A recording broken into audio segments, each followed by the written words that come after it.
Olá, sejam todos bem-vindos. Nós estamos aqui hoje com a Renata Magalhães. E antes da gente começar, quero dar mais uma vez bem-vindos a vocês que estão aqui com a Luma hoje. A Luma é uma startup capixaba que cuida do seu filho no ensino. Então, a gente trabalha com diversos produtos focados na individualidade do teu filho. Eu sou Etânia Gave, eu sou diretora de operações aqui na Luma e é um prazer estar com você aqui hoje, Renata. Renata, eu vou pedir para você se apresentar para quem está vendo aqui a gente hoje. Etânia, muito prazer. Eu agradeço a oportunidade de estar aqui com vocês. Meu nome é Renata Magalhães, eu sou psicóloga, terapeuta familiar há mais de 20 anos, ajudando e capacitando famílias a ter melhores conversas. Legal, Renata. Acho que vou pegar esse gancho que você já trouxe sobre família, Sim, sobre conversa. A gente sempre vê dos pais esse anseio e essa dificuldade de estar lidando diariamente com o filho. Então, às vezes, o filho demonstra uma dor, demonstra uma situação, um sentimento, mas e aí? O que que é sentimento? O que que é emoção de fato? O que que é aquilo que a criança demonstra pra gente e às vezes a gente não consegue nem saber como lidar? isso. Vamos pensar o seguinte: geralmente a gente nomeia emoção e sentimento como se fosse a mesma coisa, tá? A emoção, ela é uma resposta fisiológica a uma situação que acontece. Por exemplo, se eu ouvir um barulho de repente de um tiro, alguma coisa dentro do meu corpo vai tremer. Essa emoção eu posso nomear. Ela pode ser um sentimento de medo, ela pode ser um sentimento de pavor, de susto. Então, a emoção e o sentimento, ela fala dessa relação fisiológica e emocional frente a certas situações que acontecem com a gente. Por exemplo, uma criança, vamos imaginar uma criança de 4 anos de idade, de repente passeando com os pais no shopping, e aí ela vê alguma coisa e se joga no chão e quer e começa a chorar. Geralmente os pais nomeiam aquela emoção ali como um mau comportamento, né? E comportamento, ele é uma forma de comunicação, principalmente a criança que ainda não sabe dar nome para as emoções e para os sentimentos, ela vai expressar ali com o corpinho dela a maneira que ela tem para dizer que ela está insatisfeita com aquilo. O problema geralmente acontece quando os pais não têm essa visão de que aquela criança, porque ela ainda é imatura emocionalmente, o cérebro dela ainda não está formado, ela não tem capacidade de regular, de controlar impulsos, o pai geralmente fala: o que, que você está querendo? Está me afrontando? Por que, que você está agindo comigo dessa maneira?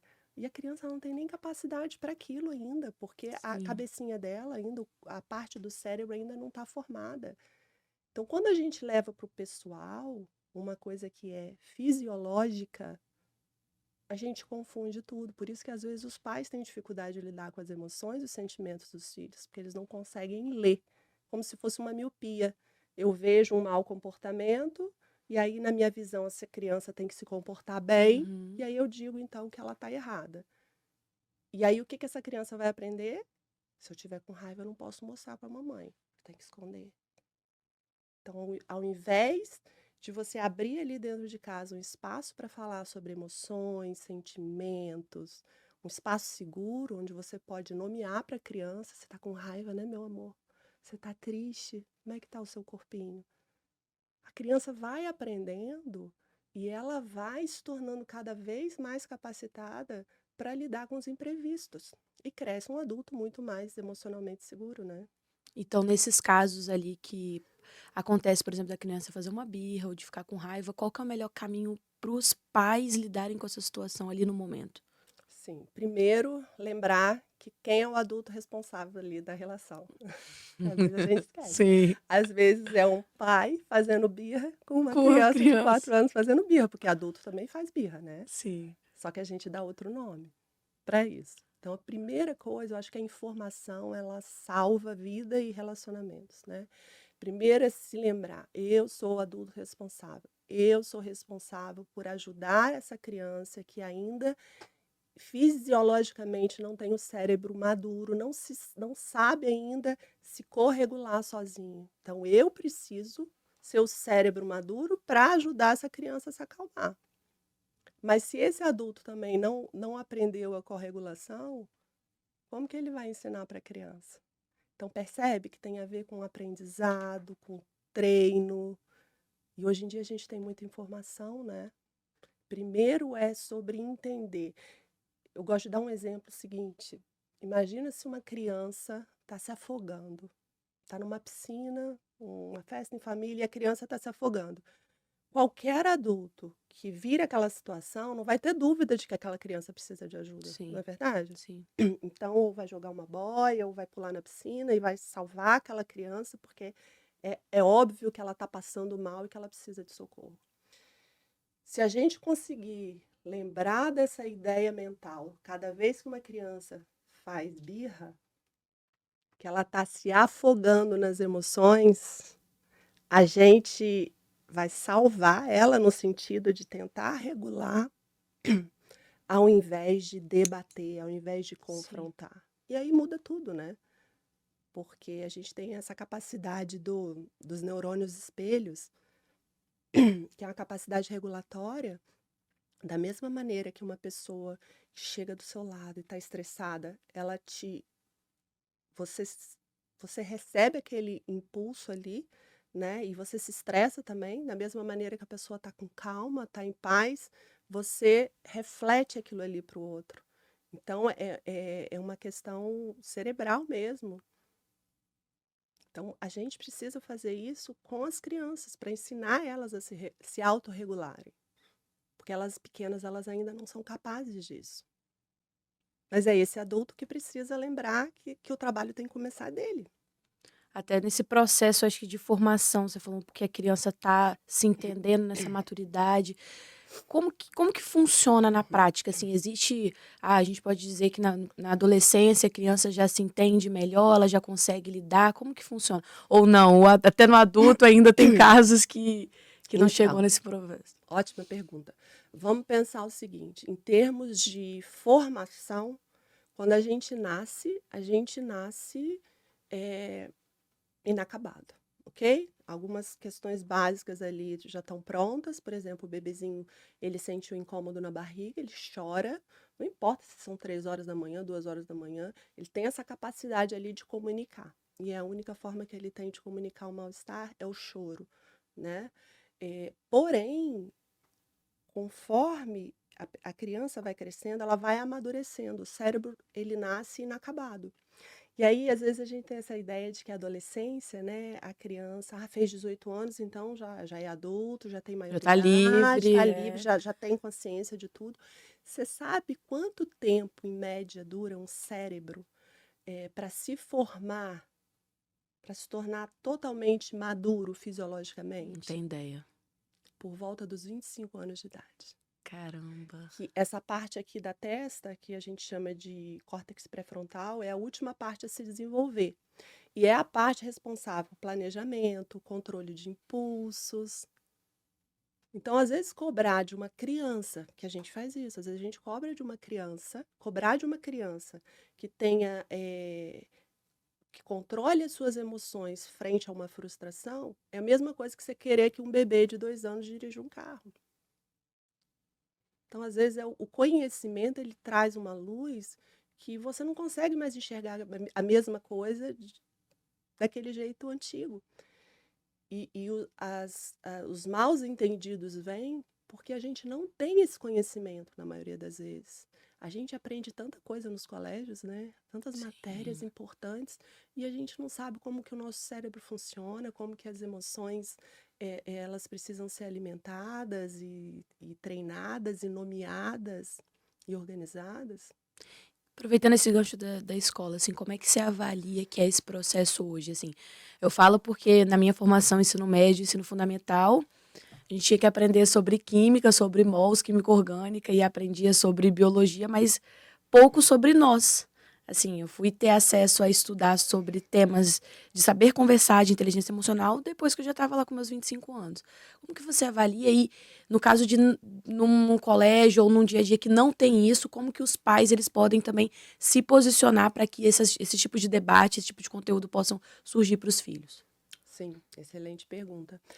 Na verdade, ainda estamos caminhando lentamente, tá?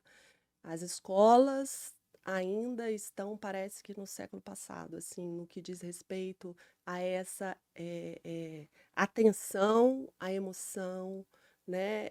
Vamos imaginar uma criança com medo, uma criança com vontade de fazer xixi. Ela tem a necessidade fisiológica dela ser suprimida ali. E às vezes ela levanta o dedinho e pede à professora. A professora vem de um padrão tradicional em que ela entende que é um desrespeito a criança pedir para sair da Sim, aula dela, ela se sente magoada. Então, olha as emoções aí sim. mal trabalhadas, né? Então, essa criança, às vezes, ela segura, essa professora não deixa ela sair, ela segura e ela está apertada, porque ela ainda não tem capacidade fisiológica, né, de segurar aquele impulso ali e continuar. Você acha que ela vai conseguir prestar atenção em alguma coisa na aula? Não. Não, nem um adulto, nem a gente, né? A gente vem de uma sociedade muito adultocêntrica, onde o adulto ele é o centro das coisas. Isso está começando a mudar, porque a criança ela deveria ser digna de respeito e dignidade como qualquer ser humano. Só que a gente não vê isso, né? Essas falas ainda taxativas, olha, manda quem pode, obedece quem tem Sim. juízo.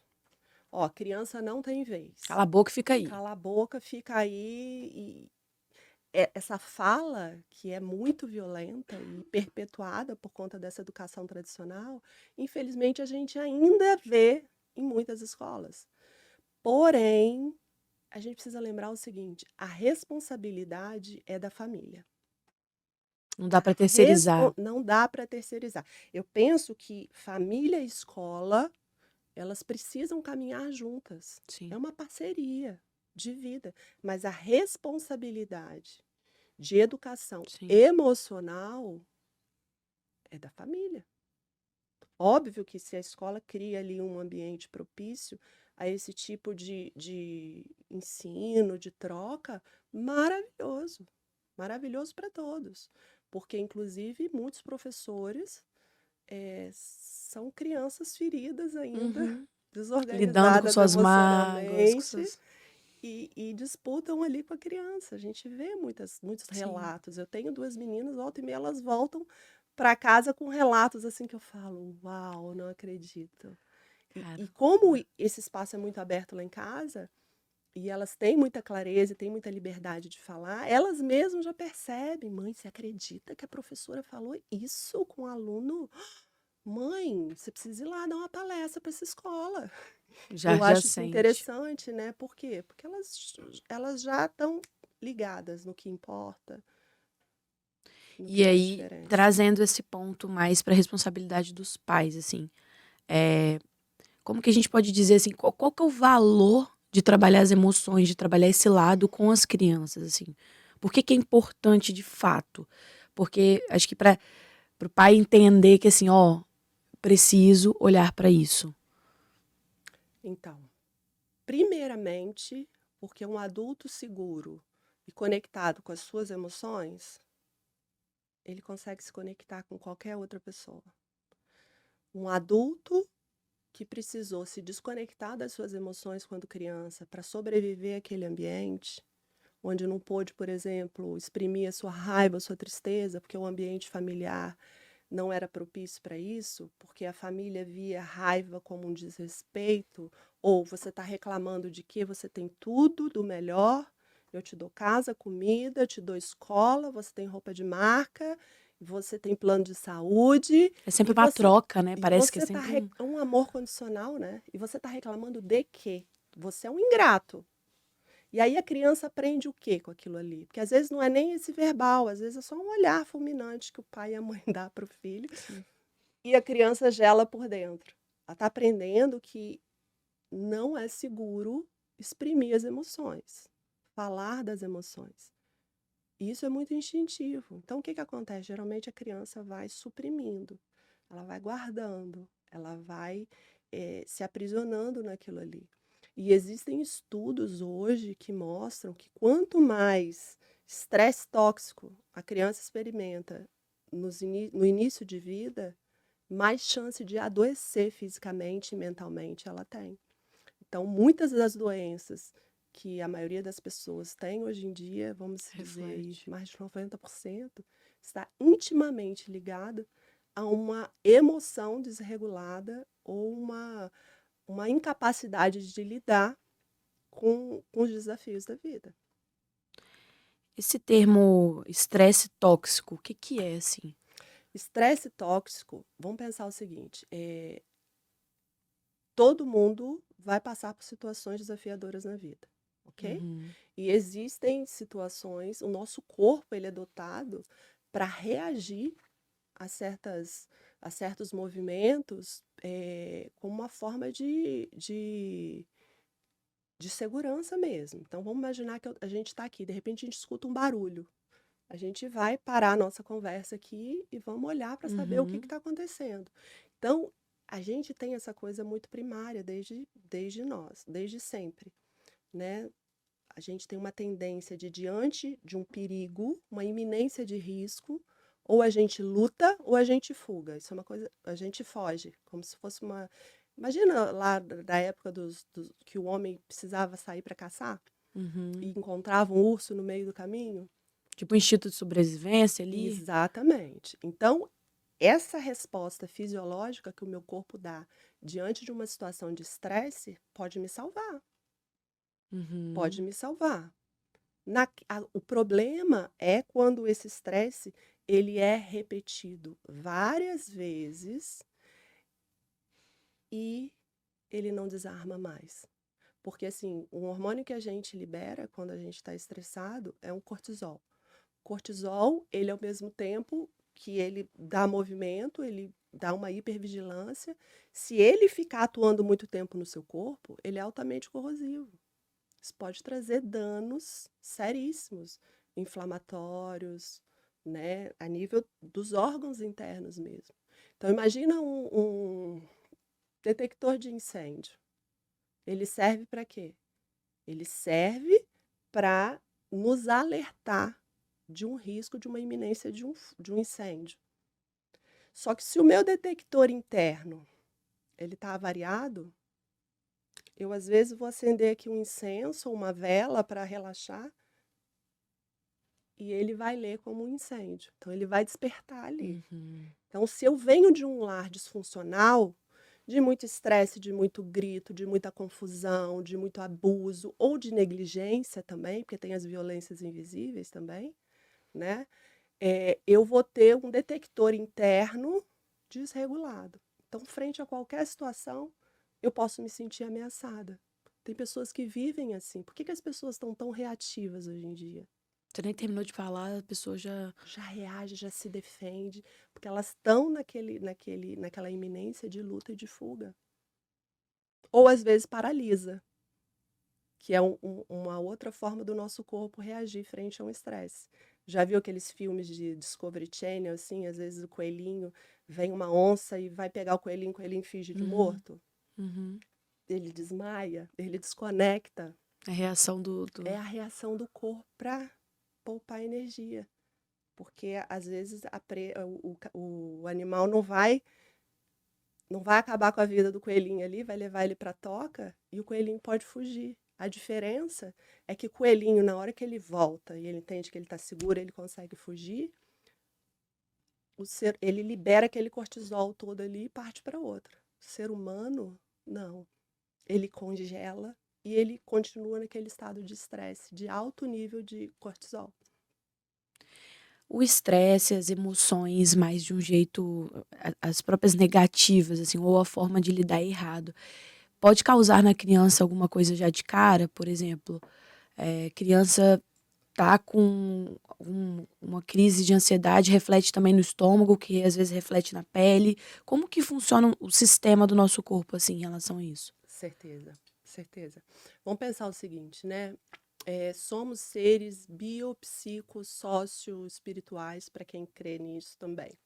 Então a gente é espírito, a gente é alma, a gente é corpo e não tem fronteira entre uma coisa e outra. Tudo que acontece na minha mente reverbera no meu corpo.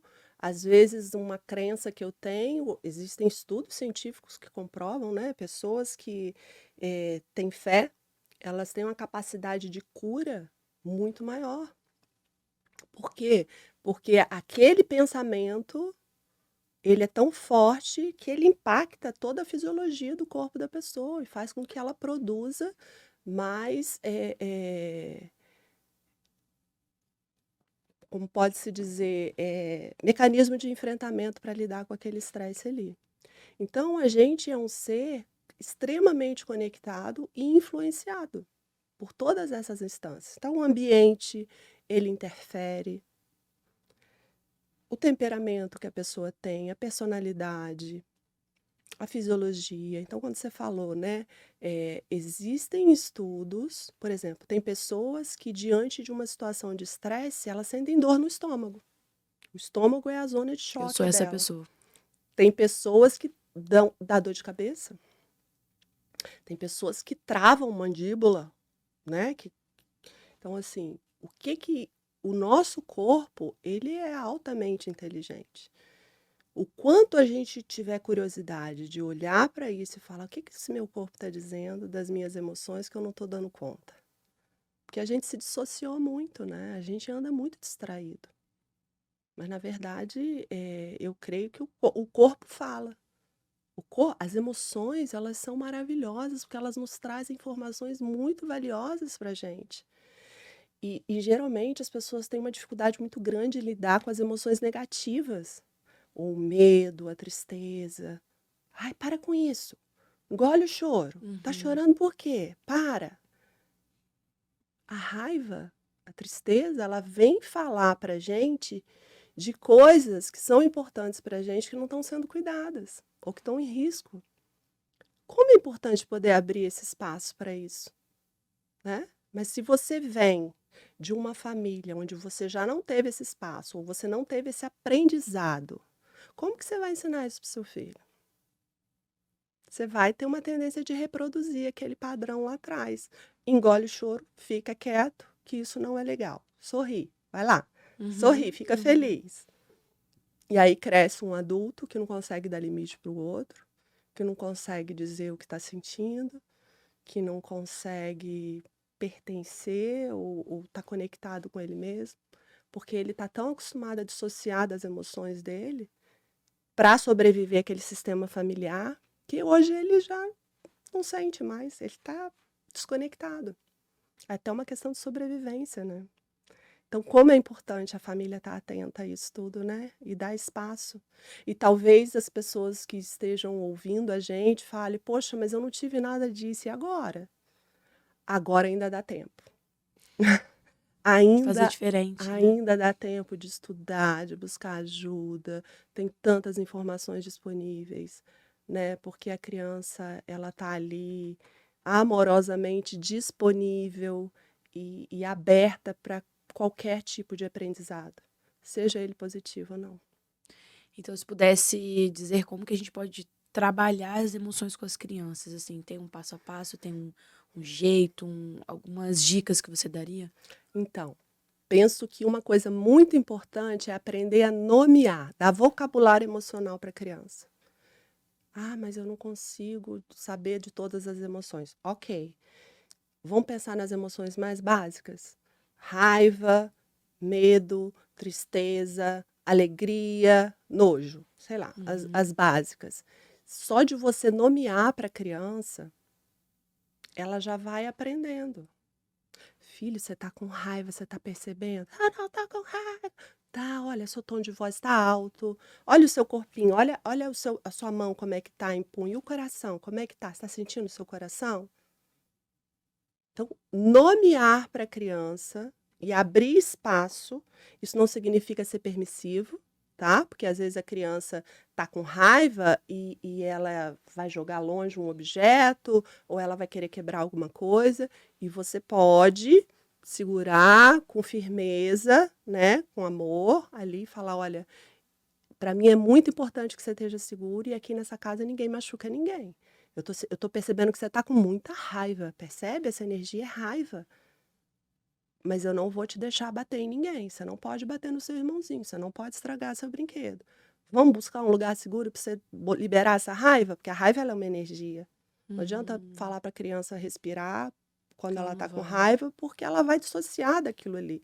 Então, pega essa almofada, vamos dar um soco aqui, a criança pode socar aquilo ali com segurança, botar aquela energia para fora, e você vai perceber que a criança, ela está pronta ali para recomeçar. Então, abrir espaço para nomear as emoções. Inclusive para os próprios adultos também aprender a nomear. É muito comum, às vezes, a família está passando por uma situação de desafio e os pais perguntam, a mãe, geralmente, eu posso chorar na frente do meu filho? Pode, você deve. Tem medo de demonstrar fraqueza. Isso, como se o choro, uma emoção da tristeza, né, tivesse ligado a alguma coisa de fraqueza.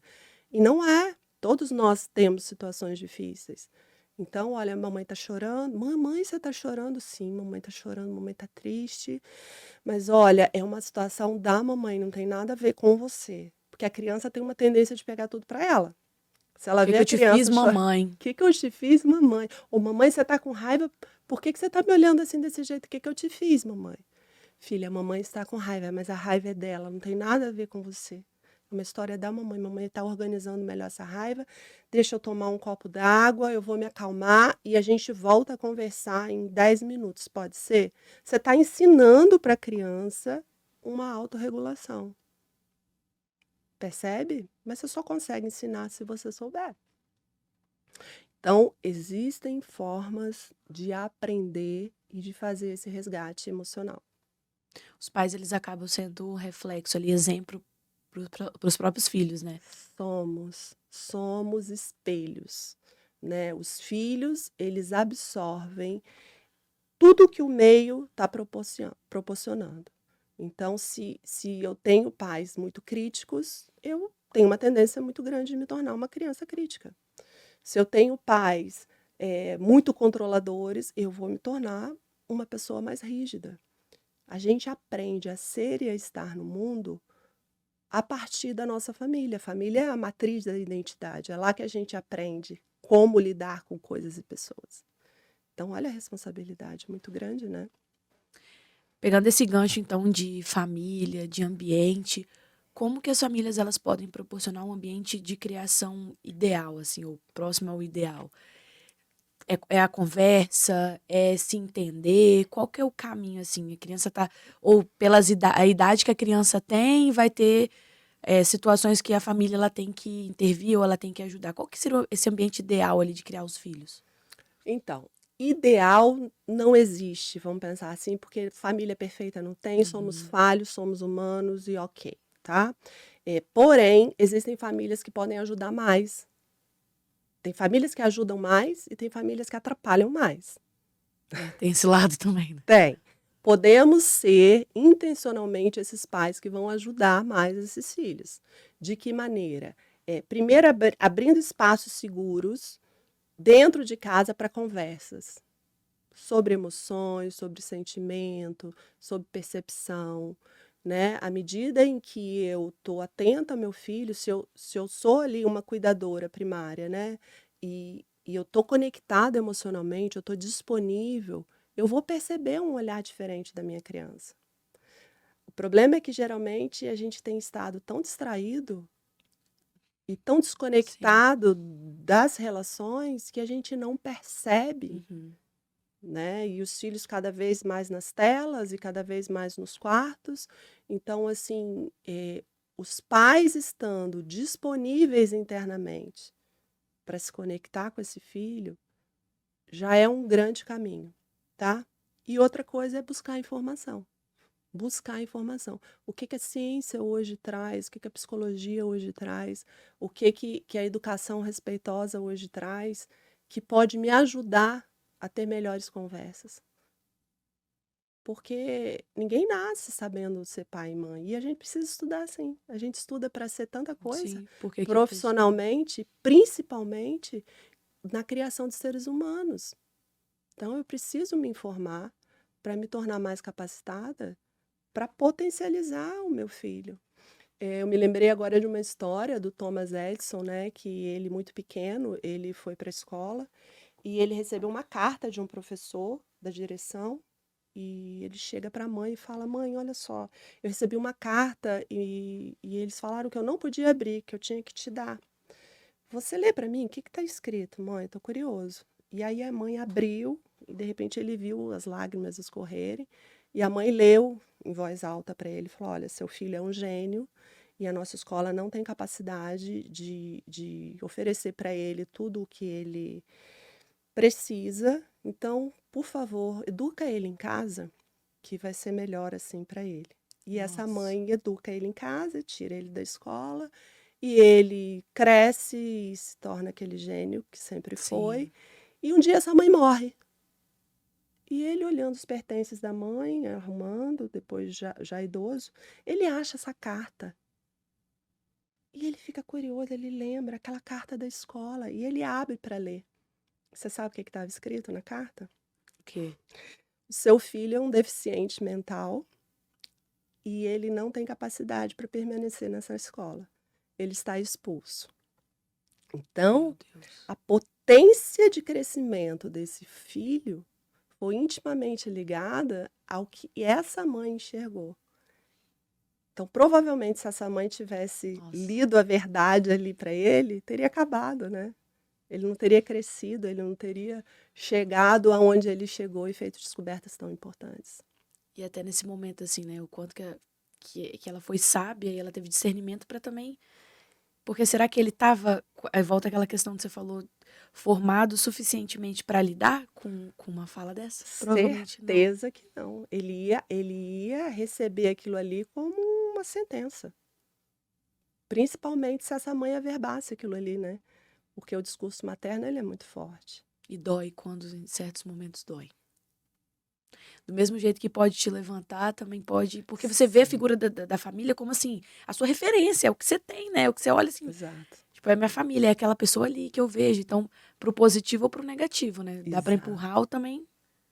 Isso. A família tem uma força muito grande, tanto para levantar quanto para detonar. Então a gente precisa estar muito atento a isso, que as crianças elas são curiosas por natureza, elas são interessadas por natureza. E se está havendo algum desinteresse, é porque essa educação ela não está chegando do jeito que deveria.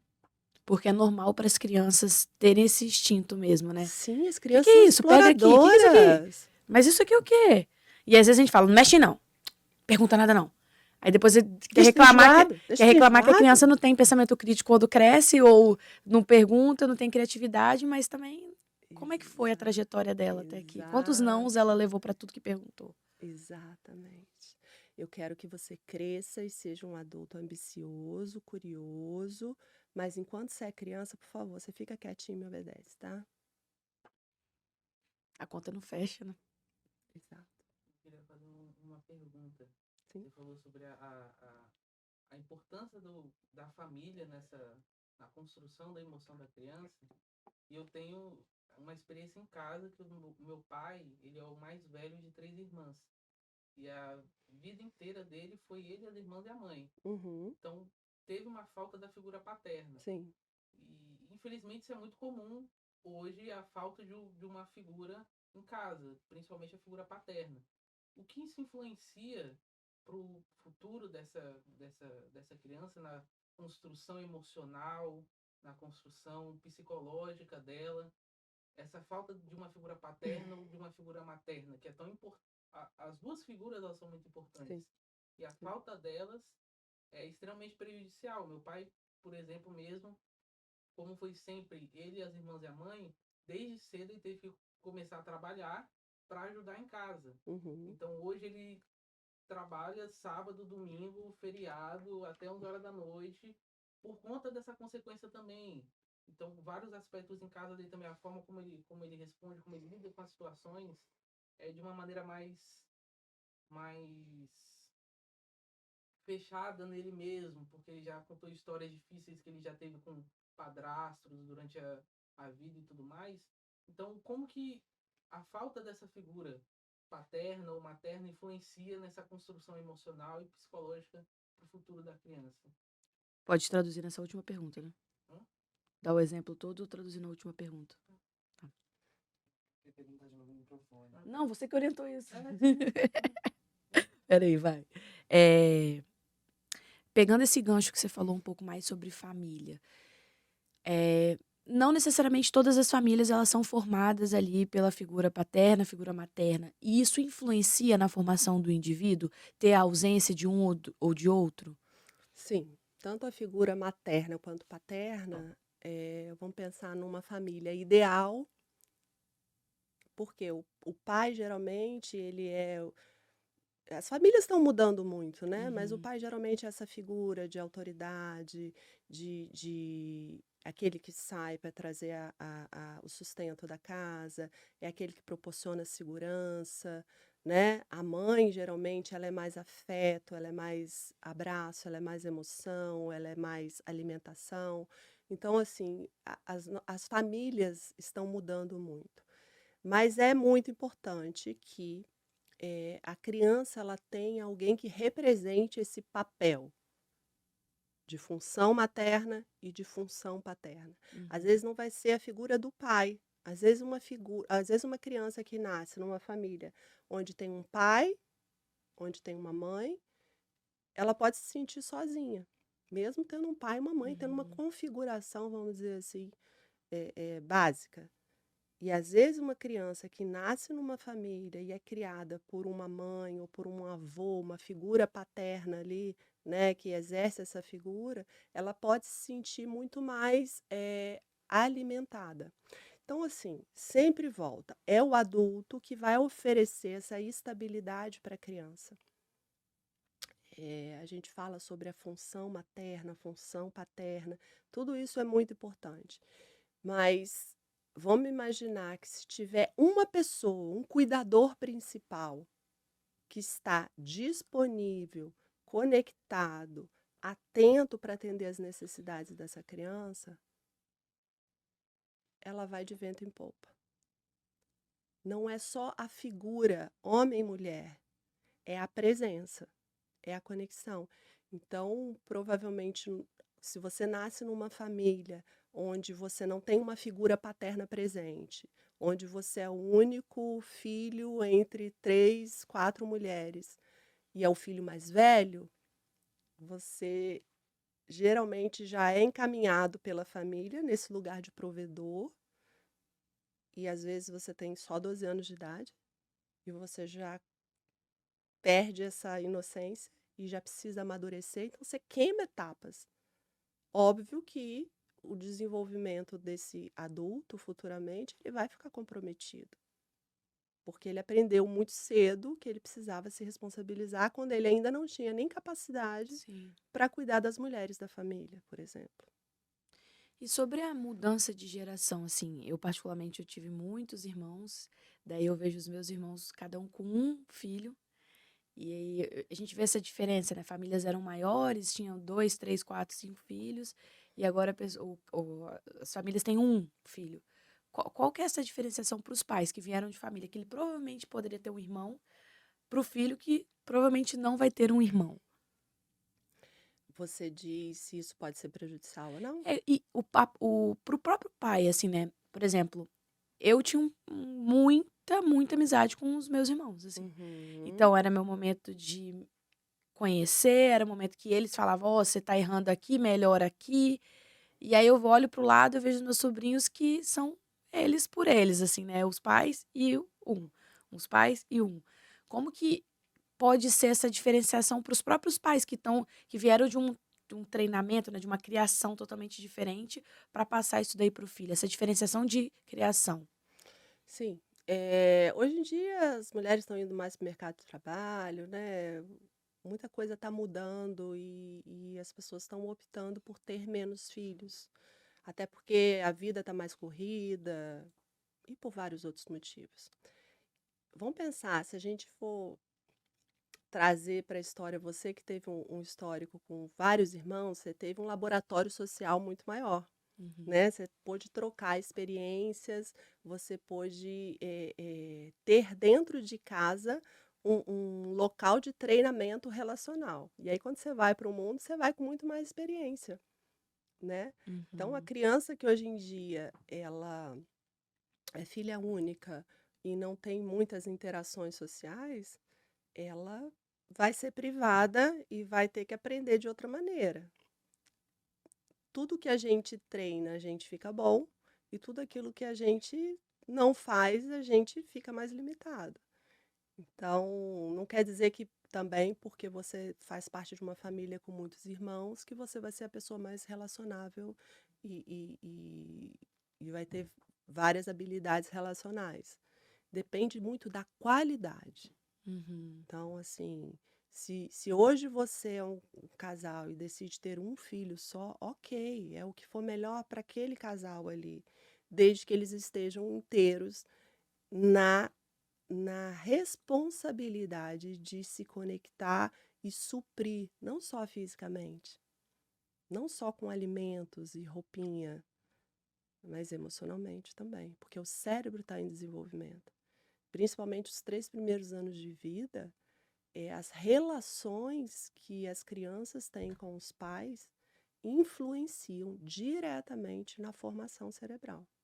Então, quando você é uma criança onde você experimenta mais toque, afeto, abraço, colo, a ocitocina, que é esse hormônio, quando você toca alguém é liberado, ele traz uma capacidade maior a nível fisiológico mesmo, de você ter uma imunidade melhor, por exemplo. Nossa. Então, percebe que está intimamente ligado? Não é só sobre ter almoço e janta em casa. É sobre ter almoço, janta, segurança, afeto, conexão, atenção, disponibilidade. Tudo isso alimenta o nosso corpo, nosso cérebro, nosso espírito. E faz com que a gente se torne um adulto muito mais preparado, muito mais conectado e atento também para se relacionar com outras pessoas. Legal. Esses dias eu estava lendo aquele Inteligência Emocional do Goleman, Sim. e ele pregou muito a questão do autoconhecimento. Já que o adulto tem essa responsabilidade ali com as crianças, como que a gente pode trabalhar com as crianças para elas se autoconhecerem mais, assim, né? Para ter para elas mesmas terem essa consciência sobre as emoções. Sim. Então, a gente só ensina o que a gente vive, né? A criança, ela aprende não com aquilo que pai e mãe diz. A criança, ela aprende com aquilo que ela vê pai e mãe fazendo. Então, se dentro de casa eu nomeio as minhas emoções, eu me comporto ou ajo, eu estou ensinando. E a criança está aprendendo. Então, não necessariamente você precisa sentar numa mesa para ensinar. Vamos falar agora sobre emoções. Não, é no caminho. É assim, seja curioso e criativo para usar as experiências do dia a dia para trabalhar as emoções. Por exemplo, chegou o resultado de uma prova da escola e essa criança tirou uma nota baixa, por exemplo. Vem cá, filho, como é que foi o resultado da sua prova? Eu tirei abaixo da média, é mesmo? Tá. E me fala, o que que você acha que você precisa fazer agora? Como é que você se sentiu? Você acha que você deu o melhor? Você acha que alguma coisa atrapalhou ali na hora de você fazer aquela prova? Instruir a criança a pensar em solução, não focar no problema, né? Porque eu posso trazer peso para essa criança, culpa, vergonha e medo. Agora você vai ficar de castigo, eu vou te tirar isso, eu vou te tirar aquilo, e você só sai do quarto depois que você recuperar essa nota. Ou eu posso ensinar essa criança a olhar a realidade, ok, tirou uma nota baixa, qual é a média da escola, quanto você vai precisar recuperar, o que que você acha que você precisa fazer? Quando você abre esse espaço, a criança ela é tão criativa e maravilhosa que ela mesma vai falar: Nossa, eu acho que eu preciso estudar mais, né, mãe? Sim, eu acho que você precisa estudar mais, é verdade. E você estuda melhor mais de dia? Qual horário? Quanto tempo você acha que você precisa estudar mais? Porque às vezes a criança é pequena, ela não vai ter muita clareza de responder isso, Uhum. tá? Mas se você tiver essa conversa com um adolescente, por exemplo, ao Tá. invés de você ditar regras, você sentar e querer ouvir, como é que funciona melhor para você, filho? Você aprende melhor de manhã ou à tarde? Seu cérebro ele está mais aberto a funcionar melhor de manhã ou à tarde? Hoje em dia se sabe, né, que o adolescente ele fisiologicamente ele está programado para dormir mais tarde e acordar mais tarde. E tem escolas, geralmente nos Estados Unidos é assim, as aulas só começam a partir das 8 horas, 8h30. Por quê? Porque sabe que o cérebro de um adolescente não funciona bem às 7 horas da manhã. E não vai render aquele Não período que ele vai já tá ali. render, é quase insano fazer isso. Mas hoje em dia as escolas continuam recebendo jovens, adolescentes às 7 da manhã. Então, se a ciência já comprovou que existe esse padrão, geralmente cerebral, no adolescente, por que a gente não traz esse conhecimento e adapta? Percebe que tudo está ligado com informação? E espaço para realizar mudanças também, né? Essa flexibilidade Sim, interna de rever padrões. Aquilo que funcionava lá rever atrás, no padrões. século passado, hoje não funciona mais. Está tudo muito rápido, as mudanças estão aí. E a gente precisa olhar para o que a gente já tem de informação e criar ambientes mais Uhum. propícios, né? Renata, sensacional. Queria saber só para ver se os meninos têm mais alguma dúvida. Você tem mais alguma pergunta? Também estou impactada. Eu estou refletindo. Acho que assim, quando a gente traz esse tipo de discussão à tona, é até para a gente ter esse processo de reflexão, assim, né? Sim. É um Porque convite, né? é um convite.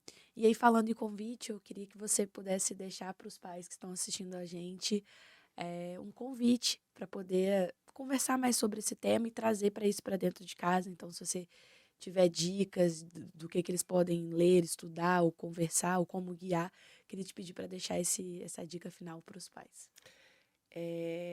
Eu trouxe um livro que eu acho que seria maravilhoso poder indicar, Por favor. tá? Posso? Claro. Obrigada.